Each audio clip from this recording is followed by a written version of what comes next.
Have you ever noticed that even when life is going fine, your mind somehow finds a reason to feel sad? Like everything is okay, nothing is actually wrong, and yet your brain goes, let's think about something painful. That's not you being weak or dramatic. That's the mind's strange addiction to sadness. Sadness is familiar. It's predictable. Happiness feels uncertain, like something that could disappear any second. But sadness feels stable, like an old chair that's uncomfortable yet known. The mind loves what it knows, even if it hurts. That's why at night, when you're finally free and quiet, your brain suddenly replays old memories, past mistakes, people who left, conversations that ended years ago. Not because it wants to torture you, but because it has learned that this emotional pain is home. Over time, sadness becomes comfort.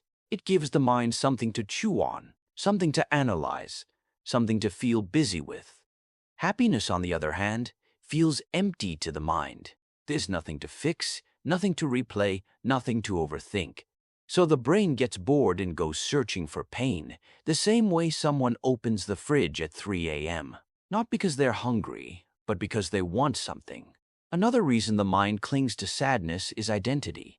Many people unknowingly build their personality around being the one who feels deeply, who understands pain, who overthinks everything. Sadness makes us feel complex, deep, and interesting, while happiness feels simple and almost undeserved.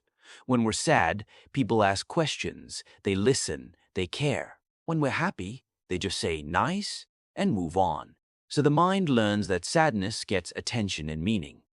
The problem is, after a while, the mind doesn't know who it is without pain. When happiness shows up, it feels unfamiliar, even wrong, like wearing someone else's clothes. That's why some people sabotage good moments or feel anxious when things are calm. The mind whispers, something bad must be coming, because it's addicted to emotional chaos. But here's the truth. The mind doesn't crave sadness itself. It craves familiarity, and familiarity can be changed.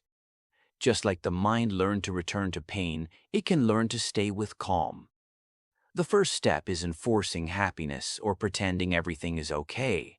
It's simply noticing when sadness appears out of habit, not because it's actually needed. Asking gently, am I truly sad right now, or is my mind just bored, tired, or lonely? Many times what we call sadness is just emotional exhaustion, and the more you stop feeding old pain with attention, the weaker that habit becomes. Sadness doesn't need to be your enemy. But it also doesn't need to be your identity. You are not broken for feeling this way. You're just human, with a brain that learned comfort in the wrong place. And the beautiful thing about habits, even emotional ones, is that they can be unlearned. Slowly, awkwardly, imperfectly, but they can be changed.